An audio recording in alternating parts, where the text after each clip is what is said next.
Hello, Buffy. Very glad to meet you. Hey, Uh, I'm glad to be here. Glad to yeah. be here. Mhm. Could you briefly introduce yourself and Moonglade? Okay, so my name is Basi, from Nigeria.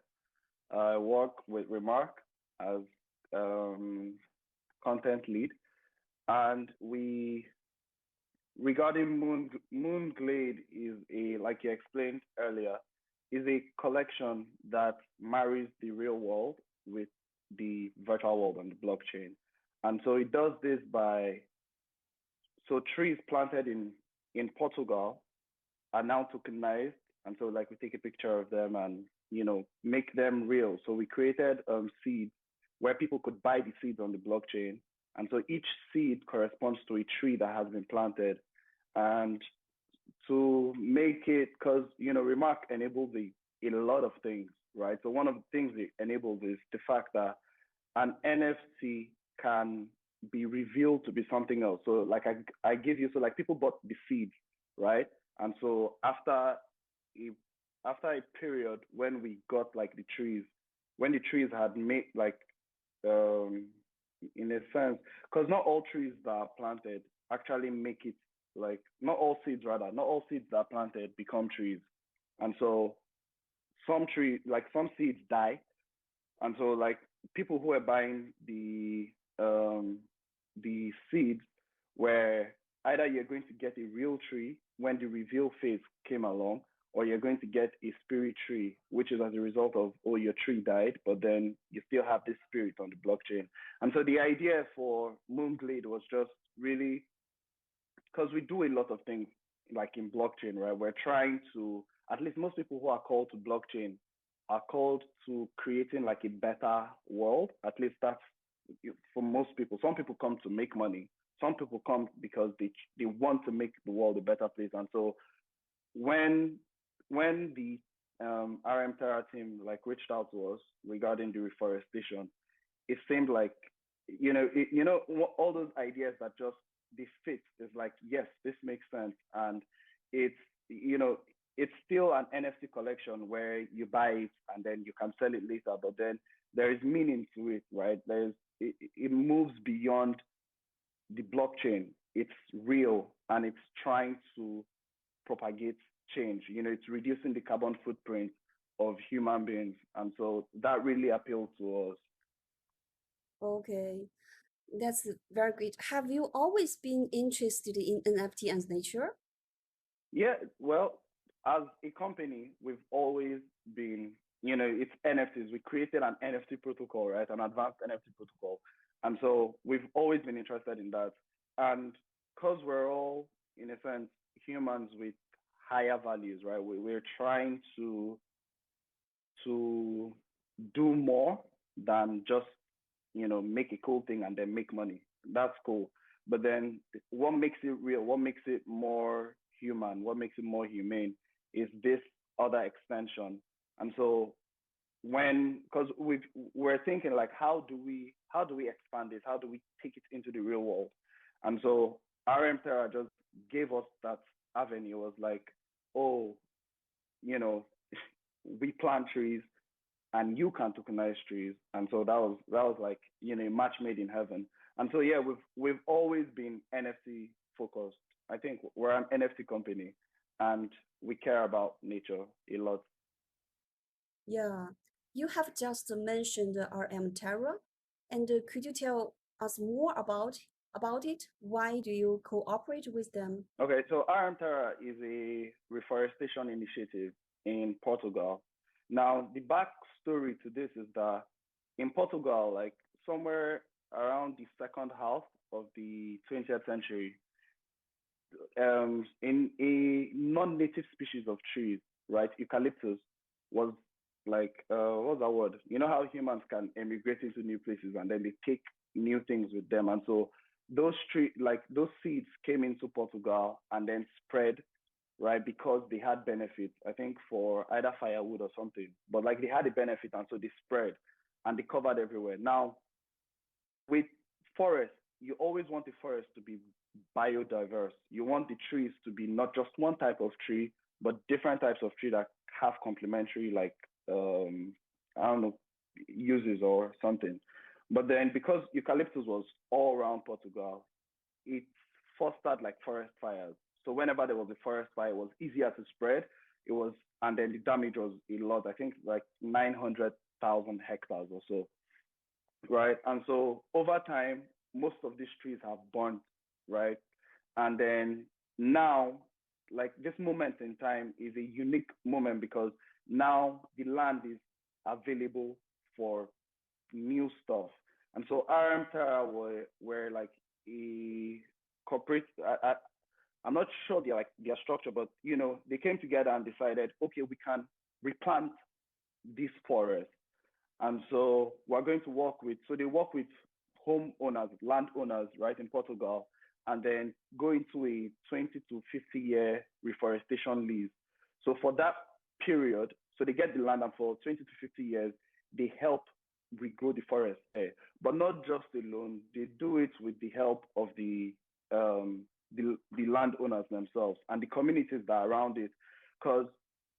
And then, so remember that we can't just plant any type of tree and just plant only that tree across. So RM Terra, because one of the things that we considered when deciding who to work with for this was we don't just want to give money and then you plant trees and then just go without watching to ensure that, in fact, you plant seeds and then just go, and then without watching to see that these seeds become, saplings, and these saplings become trees, and then these trees, keep growing. And so we wanted like a company or a partner that would monitor the trees and not just plant them, but not just that, also do it the right way. So remember the whole thing about biodiversity. Don't just plant one tree or don't just plant the easy thing, right? Think about it in the long term, where if there was a forest fire in the future, it should not engulf everything at a go. And so and then RM Terra now took it to like another level by making sure that the trees that they planted weren't just, in a sense, useless trees, right? They also bore fruit. And so those who help plant trees around them also get fruits. And so it's like, it's a win-win-win with like a multiple account. And so it made them like the perfect partner. I hope I've covered everything about Iron Terra, but yeah, that was why we chose them. Yes, interesting. And also, we have received a lot of favorable comments on the lovely design. Could you introduce the artist behind it? Oh yeah, so all the art for the Moonglade collection was done by Marshall Land. She also is, so Marshall Land is a Georgian artist who is to some degree building a metaverse. She has really interesting project. I read it off her site. And so, but really what drew us to Marshall was the simplicity of her art, right? It's why the Moonglade collection is strikes a chord with people. It's simple. It feels human. It feels down to earth, even though it's still like really, vibrant and there's all this color and stuff. And so we were really impressed with like her style and decided, help like draw this, and we don't regret it one bit because the artist is amazing. And how is the project going now? As we all know, reforestation requires continuous effort. How do you make the project sustainable? Okay, so I feel like sustainable is, there are like different layers of sustainability. So on the one hand is how do we make the project sustainable, wherein we can keep reforesting the world or some other climate focused initiative, because it's not really just about reforestation. It's about healing the earth, right, from all of our past mistakes.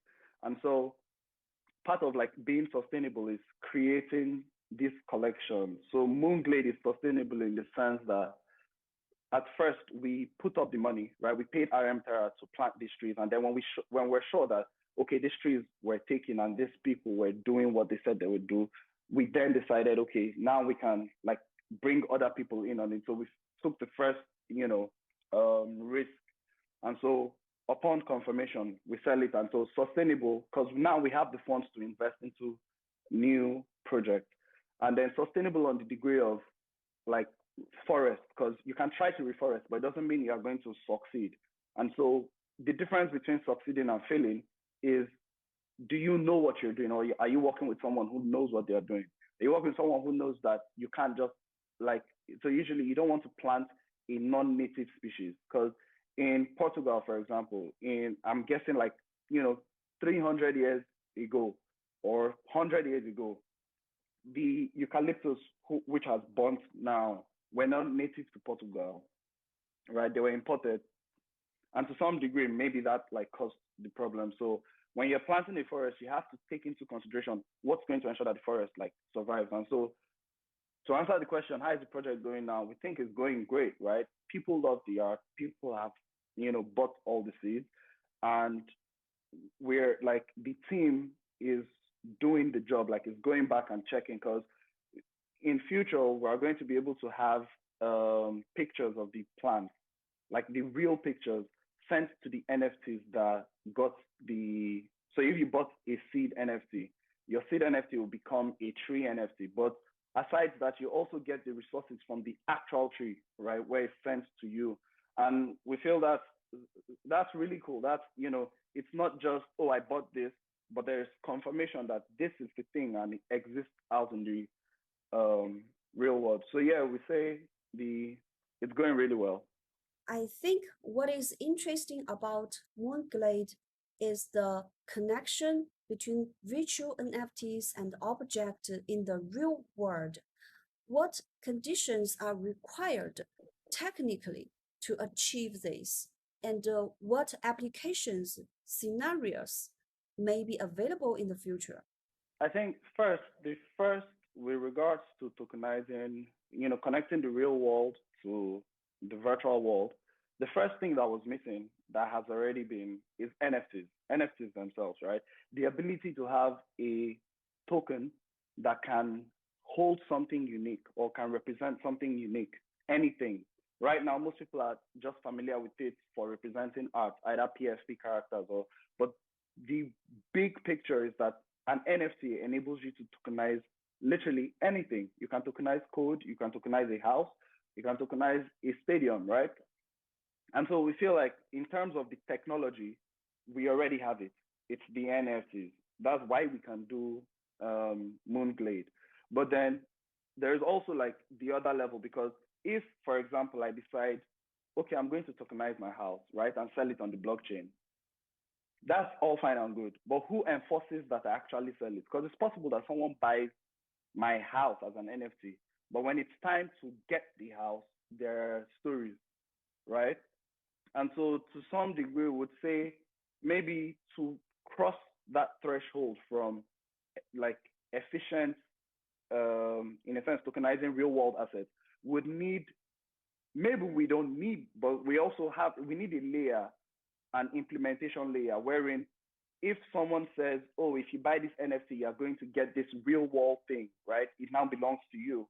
There has to be some way to enforce that, because without that, then we're just trusting that this person that minted this NFT, right, is going to make it possible. But thankfully, there are already protocols that are working on that, right? There are protocols that, in a sense, become the counterparty, wherein before any real world assets, right, enters their marketplace, first they have confirmed that, oh, if it's sold, the person is going to get it. And so I'd say that we already have that. We have the technology, right? NFTs.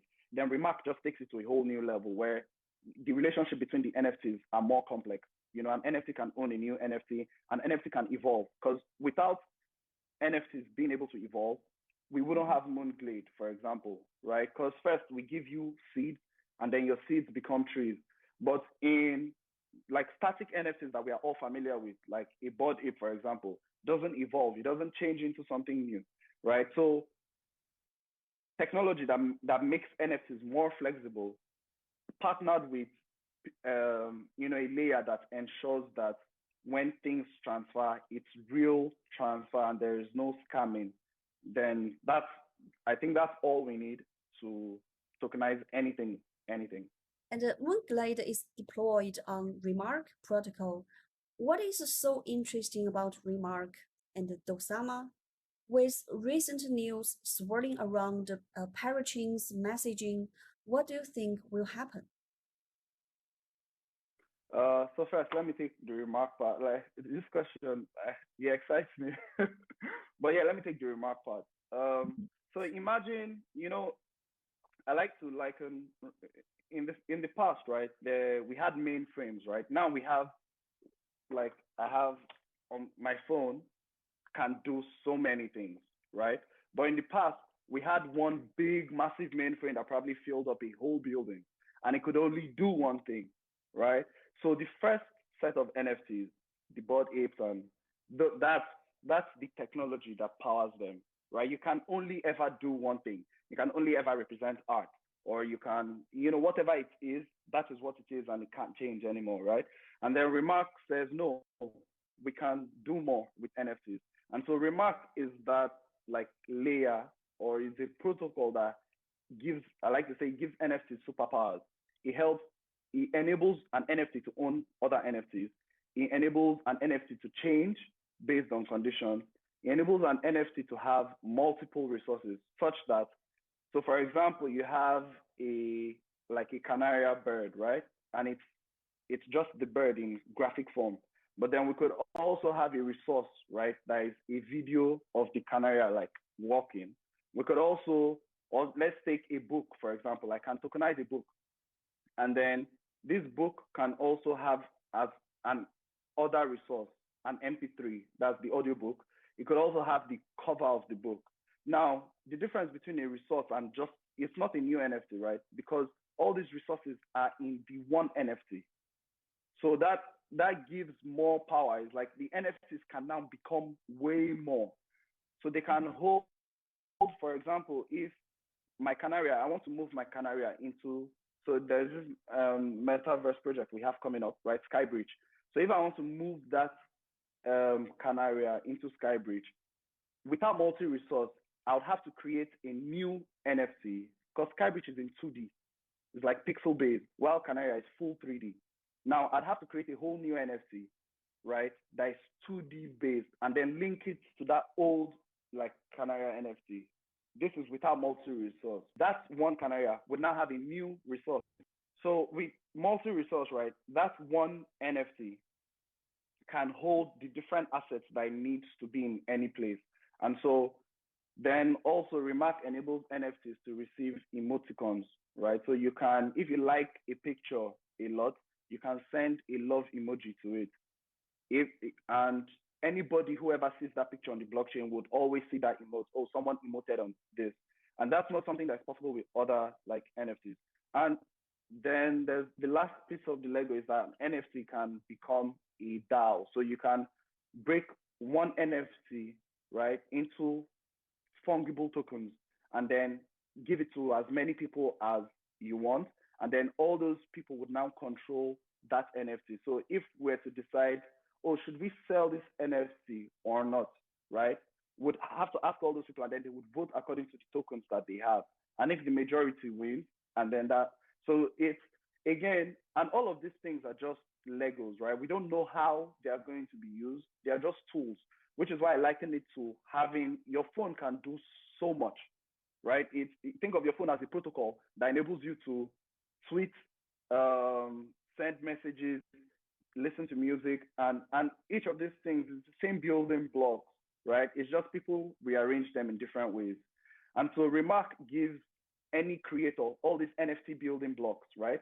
And so you can, a project like Moonglade can be made, a whole metaverse can be made with the Remark protocol. There's a project on that's working on tokenizing IP rights, right, on the PolkaWorld blockchain. And they are also going to use Remark. So you see that it's being used for something that is so totally different from these other things. And I feel like in future, all the use cases, there's a lot. There's just a lot of use cases. So you're right in saying Remark is a protocol that enables a lot more. Now, with regards to .sama and how paraching messaging is going to impact things, I'm really excited about it. And part of the reason why I'm excited is I don't know what's going to be built, right? I don't know, because what made so you know how like we didn't always have DeFi, right? DeFi started first. MakerDAO had to create DAI, right? They had to figure out a way to create a stable coin. Then another person came up and then created Aave, like the product, and then Uniswap, and then all of a sudden we have an ecosystem. And it's that connectivity, that ability. Okay, sorry, like it's saying my network connection is too bad, so I should go off video. But yeah, I'll just keep on. Anyway, so it's that connectivity, that ability to use a tool that someone else has. In fact, so a product becomes a tool for another, product. And so Aave uses MakerDAO to some degree as a tool and not just as a product, right? And so what Polkadot now enables is that each blockchain can be specific to a task. And then because of parachain messaging, the ability for you, and not just sending tokens, because people always think, oh, interoperability, right? It's just being able to transfer tokens from, let's say, Ethereum to, I guess, Bitcoin, but that's just one, I call it weak interoperability. It's just sending tokens. That doesn't mean anything. True interoperability is when you can call functions, right? You can utilize a protocol on the other chain, right? And so that's what Polkadot with parachain messaging enables, is that someone can come up and build a product, right, that utilizes Akala, which is a finance-focused chain, Kill, which is an identity-focused parachain, and then BitCountry, which is a metaverse like creation engine, and you can build one product that sits on one of this, maybe on the Akala chain, but then it utilizes every like 3 other chains. And so in that sense, you're going to have a far superior product to anything that can be built in any other ecosystem, mainly because each parachain now becomes a tool that can be used to build. And so which is why like I sincerely don't know what will be built. All I do know is that the Polkadot architecture with parachain messaging enables or fosters greater innovation, faster innovation. And I'm super excited. Like just talking about it, like I feel like, because I don't know what's going to be built, but I'm super excited to see what comes of it. Yeah, I can feel that you are very excited about it. And when it comes to carbon footprint, how is Polkadot contributing to it, to the emission reduction or extra? Okay, so there was a study, right? Or I don't call them studies or research or experiment. I think a research, right? Funded by Ava Labs or Avax Labs, wherein it was to find like the carbon footprint of all the blockchains in existence. And Polkadot came up as the one that uses the least, the most carbon neutral of all of them, right? And that basically carbon neutral means it's not adding to our carbon footprint, right? And it's able to do that because it uses much less electricity for computation. And that's really all it is that Polkadot is designed in a way that it does. And yeah, I mean, it's not trying to do any other special thing. It's just being more efficient in the use of energy. There's a ton of NFT projects. What's your favorite and why? So when you say NFT projects, do you mean like, because I would say like first thing comes to mind is Remark. Like that's why I work here, right? Because to some degree, Remark is an NFT project. It's just a different kind of NFT project. It's an NFT project that has other NFT projects nested nested in it. So I'd say Remark, and that's mainly because it it enables a lot of innovation. There's so much freedom. There's this feeling of, I can build whatever. A musician can do anything he wants. A visual artist can do anything they want. Even a finance focused person can use Remark, right, to build products. And I think that's really mind blowing. There was an idea, right, to build like a dog shelter where people can adopt pets, right, on the blockchain. And so the dog shelter, the person who is tokenizing these dogs is there taking care of them. So any money that she used to buy the dogs goes into taking care of the dogs. And that's something you can build with Remark. And every month or maybe every 3 months, a new picture of the dog, which like it's clearly you can check to verify that this was just taken, can be sent to your NFT. So and that's So to me, Remark is the only NFT project worth anybody's attention. I love Remark as well. Unless you meant NFT projects, like, I mean, unless you meant NFT projects in the sense of like an NFT collection, maybe something on Singular. If that's, then that'll be kind of hard because there are so many like really cool stuff on Singular. There's a lot of NFT projects, any kinds of, some are infrastructures and some are very interesting story. I think Remark is really great because Remark is the foundation of all the other NFTs can grow in. In the end, could you envision the future of NFTs, Moonglade, Remark, or extra? So I think the future of NFTs, right, is you can't predict it because it's too big. NFTs are going to infiltrate everything, like, and it won't be in the sense of, oh, an NFT is worth, $2 million, right? That I feel like that stays. I mean, NFTs, there'll still be NFTs that are worth a lot, but they wouldn't be worth so much just because, right? There would be some story or something behind it. But NFTs as a whole are going to infiltrate, like I said, everywhere. You're not going to be able to tokenize the world without NFTs. It's not possible. And different people have different things to tokenize, right? So on that level alone, then there is like fan relationship between artists and fans. That's there. And not just artists, celebrities and their fans. There is that. And then there are things that we haven't even seen, right? So in terms of envisioning the future of NFTs, all I can really say is they would be everywhere. You won't be able to miss them, right? But like in the near future, the one I'm really excited about, at least the use case, right, I'm really excited about, is a metaverse that's NFT based, right? The land is an NFT. If you enter the metaverse, you're entering as an NFT. Like your NFT literally has to leave your wallet and go into the metaverse. So your avatar would enter the land, and if it's in the land, it can't be in any other place in the metaverse. And I feel like, because for us to be able to have because humans, we like consuming a lot, we like creating a lot of things.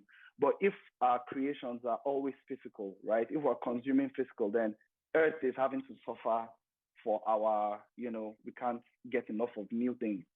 But then if you take that into a metaverse, then you can create whatever the hell you want. Like keep at it, create anything you want, right? And just that relationship between different people would now give value to any NFT that has been made. So anybody can make anything, and then the value is going to be determined by how much people are willing to pay for it. And so a metaverse just basically invites everyone to come and be a creator and a, I guess, consumer. And that's interesting because you're not going to be able to have that if the metaverse itself is not properly built, if it's not, in a sense, NFT based. Because if the land is arbitrary, right? If the land is just a digital land that I guess I can't sell or I can't do anything, then it loses its meaning. If my NFT is in the land, but it's also outside of it, and it can also be in another place, there is no meaning to the relationship me and you are having in the metaverse. But if I'm in the metaverse and I can only be in one place in the metaverse at any point in time, then there is a meaning to whatever relationship me and you have. If what you own in the metaverse is fully yours and you can sell it at any point in time, right? There is meaning to if you decide to gift me something that you own. And so the future of NFTs is boundless. Like, they are everywhere. Anything you can think of, right, is possible. And so that's, to some degree, that's why Remark exists, right? Test your hypothesis for what you think NFTs can become and build it. You can build it with Remark because there are no boundaries. Anything is possible. You can, it's really fascinating. I can still remember, like, the first time I read about Remark, and I'm like, whoa, this is wild. This is very wild. And so, yeah, I love your speaking. I love your speech very much. I can feel your power. I can feel that you love the Remark very much, and you love you love this project very much. Thanks. Thank you so much thank you so much for your time. I have learned a lot about Moonglade today, and everything. It's really a fruity and happy night. It is such a wonderful NFT project that pioneers the effort to reduce the carbon emission. I sincerely appreciate the effort to extending a helping hand to the Mother Nature, and may it turn out to be a great success. That's all for today's interview. Please keep us updated about the progress of the project. We will be very happy to make our contribution if needed. Thank you very much.